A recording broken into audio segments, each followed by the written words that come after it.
जैसे ही चुनाव का वक्त नज़दीक आता है वैसे ही सियासत सर चढ़कर बोलने लगती है। अब कहीं ना कहीं नूंह जिले के हर एक गांव से, हर एक कस्बे से और हर एक वार्ड से पूरी तरीके से पंचायत चुनाव की बातें हो या फिर जिला पार्षद के चुनाव की बातें हो, सारे लोग मैदान में उतर चुके हैं और चुनावी बिगुल भी पूरी तरीके से बज चुका है। क्योंकि आप हर बार देखते हैं कि नेताओं के चेहरे बदल जाते हैं, सरकारें बदल जाती हैं, लेकिन सवाल ये है कि सरकार और नेताओं के चेहरों के साथ साथ क्या आपकी तकदीर बदलती है, क्या आपके गांव की, क्या आपके इलाके की तस्वीर बदलती है? तस्वीर बदलती है या नहीं बदलती है ये दूसरी बात है, लेकिन फिर सवाल ये है कि हम लोग किसे चुनते हैं जो हमारा विकास कर सके और हमें विकसित बना सके। भारत टीवी की इस खास पेशकश और दरख्वास्त की घड़ी में मैं रिजवान खान आप सभी का इस्तकबाल करता हूँ। आज हम आपको मेवात की एक ऐसी शख्सियत से मिलवाने जा रहे हैं, एक ऐसी शख्सियत का परिचय आपसे करवाने जा रहे हैं जिसे आप भली भांति जानते हैं, क्योंकि उन्हें सियासत में भी उन्होंने अपनी अच्छी पैठ जमाई है और साथ ही उन्होंने पत्रकारिता की जगत में खूब नाम कमाया है। पत्रकारिता की जगत में रहकर उन्होंने आप लोगों की भरकस सेवा की है, वहीं सियासत में रहकर भी हर वक्त आपके लिए खड़े रहने के लिए तैयार रहने वाले यूनुस अलवी पत्रकार जी हमारे साथ मौजूद हैं। सबसे पहले तो बहुत बहुत स्वागत हमारे साथ जुड़ने के लिए। शुक्रिया। अलवी साहब, अब की बार जिस तरीके से आपने 2000 में और 2005 के बीच में जिस तरीके का आपने जिला पार्षद का चुनाव वार्ड नंबर 19 से जीता था, उस वक्त काफ़ी ज़्यादा गांव थे, 36 गांव की कमान आपने संभाली थी।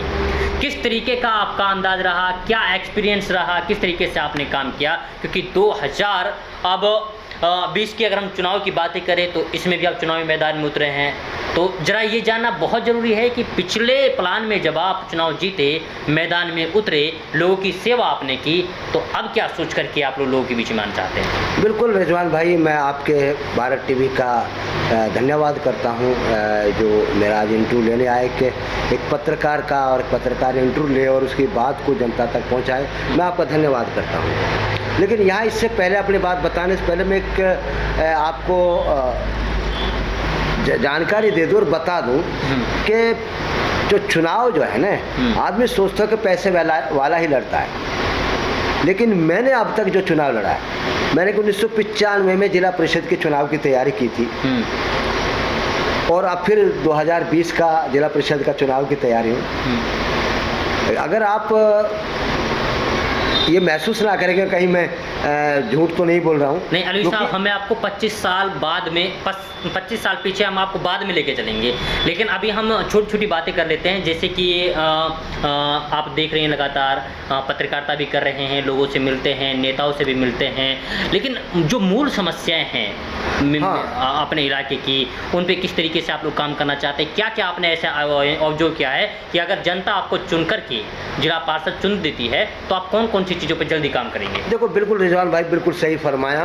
क्योंकि वजह क्या है कि चाहे पंच हो, सरपंच हो, जिला परिषद हो या चेयरमैन हो, कोई भी क्या होता है कि एक तो मेवात के लोगों के पास कोई विजन नहीं होता कि हम जीतते तो क्या करेंगे। ज़्यादा से ज़्यादा अगर कोई करता है तो सरपंच वादा करता है, मैं आपको पानी दिला दूंगा, मैं आपका ये कर दूंगा, मैं आपका रास्ता, केवल इतना विज़न होता है। जिला परिषद का अभी तक हमने किसी का विज़न नहीं देखा कि वो विज़न लेके नहीं जनता के बीच में जाए। मतलब कोई मैनिफेस्टो तैयार नहीं करते। मैं जो जाऊँगा तो एक मैं बाकायदा मैनिफेस्टो तैयार करके जाऊँगा। क्योंकि वजह क्या है कि आज हम अब तक तो देख रहे हैं कि अब तक जो जिला पार्षद हो या ब्लॉक समिति का मेंबर हो, वो एक ठेकेदार बनता है, वो जनता का सेवक नहीं बनता। अगर कोई पैसा आता है अपने ठेकेदार छोड़ देते। अब तक अगर जो मेरे दर्शक बात सुन रहे होंगे, अगर आप जिला पार्षद और पंचायत समिति के आप नज़र देखेंगे तो आपके पार्षद ने खुद काम किया है। आपके सरपंच से आप जिन्होंने वोट दिए उनसे पूछ के नहीं किया, उनके हाथ में कमान नहीं दी, भाई आपको 2 लाख 5 लाख रुपए आए हैं, इस रास्ते के लिए आए, आप एक नंबर काम करिए, अपना हाथ से करवाइए, बढ़िया काम करिए। ऐसा नहीं किया होगा, और मैं गारंटी के साथ कहता हूँ। लेकिन जो मैंने किया था, मैं ये चाहता हूँ कि पार्षद जो है, जनता चुनती हमें, वो काम जो है, जो पैसा आता है जनता खुद पैसा लगाए, अपने हाथ से लगाए, एक नंबर काम करे। जब एक नंबर आप काम करोगे तो जाहिर है गांव वालों को भी पता चलेगा ये पार्षद ने पैसा लगाया है, और एक नंबर काम करेंगे तो ये होगा। इसलिए मैं विजन लेके चलूंगा कि ठेकेदारी प्रथा है उसको खत्म कर दिया जाए, या कि जो जिला पार्षद है वो ठेकेदारी ना करें। दूसरा, हमारे यहाँ शिक्षा की कमी है, हमारे यहाँ पानी की कमी है, हमारे रास्तों की कमी है। आज डिपो होल्डर एक दिन का बांटते हैं, एक बार का नहीं बांटते हैं, उनको राशन नहीं मिलता। हमारे आंगनवाड़ी केंद्र हैं, उनको लोगों को ये पता नहीं आता क्या सामान आता है, क्या नहीं आता, कितना मिलता है, कितना नहीं मिलता। ऐसे ही जो स्कूल में मिड डे मील है, मिड डे मील में अब जो लॉकडाउन चल रहा है, इसमें भी ये पता नहीं है कि क्या बच्चों को आ रहा है। एक बार बांट दिया, कोई पूछने वाला नहीं है। नहीं, मैं ये कह रहा हूँ कि क्या पार्षद केवल गली बनाने के लिए चुना जाता है? क्या ठेकेदारी के लिए चुना जाता है? मुझे एक भी पार्षद बता दे। और आज मैं कह रहा हूँ कि हमने कितने मुद्दे अपने गांव के, अपने इलाके की जिला परिषद में उठाया। क्योंकि हम जब 2000 में जिला पार्षद बने थे तो जिला नहीं बना था। हमने, मैं था, नूरदीन साहब थे, प्रोफेसर करमिलाई थे, और कई हम पार्षद थे, और अपने मल्ला था। तो हम 6-7 पार्षद थे। हमने प्लान बनाया था। तो हम, क्योंकि जिला परिषद में मेवात को जिला बनाने का पहला प्रस्ताव पास हुआ था, जबकि उसमें काफ़ी हम पर ऐतराज जताया गया, मना किया गया। हमने कहा बने या ना बने, हमने बाकायदा जिला परिषद में पहला मेवात को जिला बनाने का प्रस्ताव पास किया और सरकार को भेजा। आखिरकार सरकार को मजबूर होकर 2004 में इसकी घोषणा करेगी सत्यमेव पुरम के नाम से। तो ये केवल गली बनाने के लिए चुना नहीं जाता है कि जिले का 30-35 गाँव का, 10-15 गाँव का, 20 गाँव का एक मुखिया होता है। उसमें बिजली भी है, पानी भी है, रास्ते भी है, स्कूल है। क्या हमने स्कूल में, आप बताइए, मैं आपसे पूछना चाहता हूँ, आपके जिला पार्षद ने आपके गांव के स्कूल का कितनी बार दौरा किया? आप बताइए, आपके आंगनवाड़ी केंद्र का आपके जिला पार्षद ने कितनी बार दौरा किया? आपके जो डिपो होल्डर हैं उनसे कितनी बार पूछताछ करी, क्या राशन मिल रहा, नहीं मिल रहा है? क्योंकि जब हम पार्षद होते हुए अपने गांव का दौरा नहीं करेंगे, उनकी समस्या नहीं जानेंगे, तो क्या ये थोड़ी गली बना दिया पार्षद बन गया? यहाँ पे मैं आपको रोकना चाहूँगा अलवी साहब जी।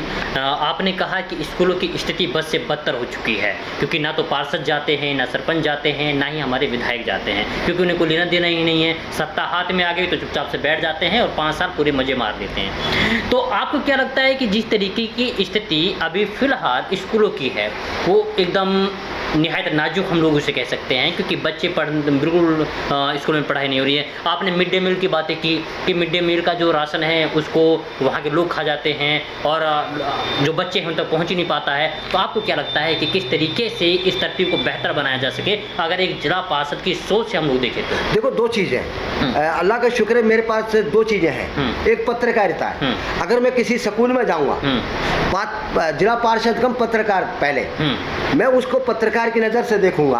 अगर स्कूल में टीचर कम है, अगर कोई, और टीचर बहुत से क्या है कि मैं देखता हूँ कोई अपने प्रिंसिपल से, हेड से सेटिंग कर लेते हैं। जो बाहर के टीचर होते, कहा तो महीने में एक बार आते हैं और तनख्वाह आधा करके ले जाते हैं। उन चीज़ों की हम जानकारी लेंगे, उनको अखबार में भी दिखाऊंगा, टीवी पे भी दिखाऊंगा, और उस मुद्दे को गाँव के लोगों से प्रस्ताव पास करके जिला परिषद की मीटिंग में रखूंगा कि भाई हमारे गाँव में 500 बच्चे हैं, 500 पे हमारे पास 10 टीचर होने चाहिए, हमारे गाँव में 2 टीचर हैं।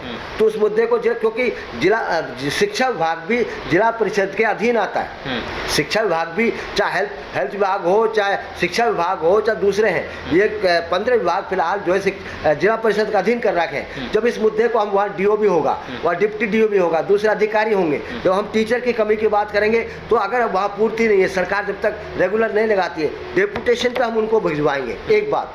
दूसरा ये है, हम आप जैसे युवाओं से बात करेंगे, भाई आपके गांव में बच्चे हैं, आप 2 घंटा अपने स्कूल में जाइए, उन बच्चों का 2 काम करिए। एक तो आप जाएंगे तो वहाँ टीचर पढ़ाएंगे, उनको देखेंगे, उनको असर पड़ेगा, और एक बच्चों को कम से कम 1 घंटा आप दीजिए।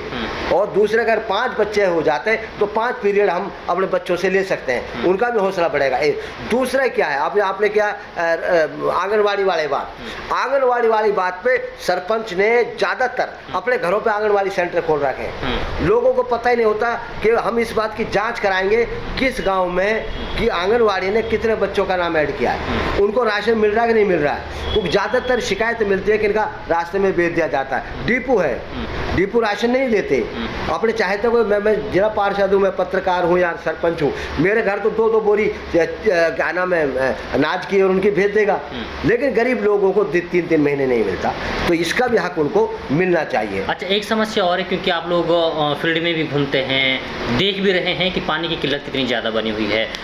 एक तो जैसे आप बताते कि रेन्यूअल परियोजना है, उसके तहत पानी अगर आए तो ऐसा लगता है कि काफ़ी हद तक समस्याएं कम हो सकती हैं। आप कैसे देखते हैं कि जो पानी की समस्या है उसको कम करने के लिए आप अपने वार्ड में क्या काम कराएंगे? देखो, पहली बात है कि हमको चाहे पार्षद हो, चाहे पंच हो, चाहे सरपंच हो, चाहे जिला परिषद या कोई समिति का चेयरमैन हो, चाहे जिला परिषद का चेयरमैन हो, सबसे पहले हमको सरकार की योजनाओं का एक किताब आती है, वो हमारे पास होनी चाहिए। जो क्या नाम है, जिला पार्षद मेंबर बनने के बाद जो नीलाखेड़ी में जो ट्रेनिंग दी जाती है, वो इसी बात की दी जाती है कि जो सरकार की योजना है उनको कैसे कैसे आपको एमरी जामा पहनाना है, कैसे उनको लोगों तक पहुंचाना है। हम खाली ट्रेनिंग लिया है, उसके बाद जो किताबें मिलती हैं उनको आज तक पढ़ते नहीं हैं, तो कहाँ कहाँ से हमको फ़ायदा उठाना है। अब देखो, सरकार ने एक योजना चला रखी है घर घर टूटी की, हर घर जो 2024 तक हर घर में पीने का पानी सरकार ने वादा किया है कि 2024 तक सबको पानी जो है दिया जाएगा। मैंने भी इसको अखबार के नाते, टीवी के नाते कई बार उठाया है, लोगों को जागरूक किया है, लेकिन जागरूक मैं नहीं कर सकता। अगर मैं एज ए पत्रकार के नाते मैं जागरूक कर रहा हूँ, लेकिन वही काम जिला पार्षद करे तो अपने 10 गाँवों में कर सकता है। वही भाई आपने टूटी बनाई, उनसे प्रस्ताव लीजिए, और क्योंकि उनको बाकायदा ऑन अप्लाई करना पड़ता है कि भाई मैं टूटी नहीं है, मेरे पास टूटी लगाना करता हूँ, सरपंच कराए उनकी। तो पहली बात तो ये कि जो सरकार की योजनाओं का अगर हम सही तरीके से क्रियान्वित कर लें, उनका फ़ायदा ऑटोमेटिकली मिलना शुरू हो जाता है। तो हम ये चाहेंगे कि अगर मुझे मौका मिला तो ये जो सरकार की परियोजना है पानी की, उनमें घर घर में पानी पहुंचाने पे ज़्यादा से ज़्यादा काम करेंगे। जल है तो जीवन है।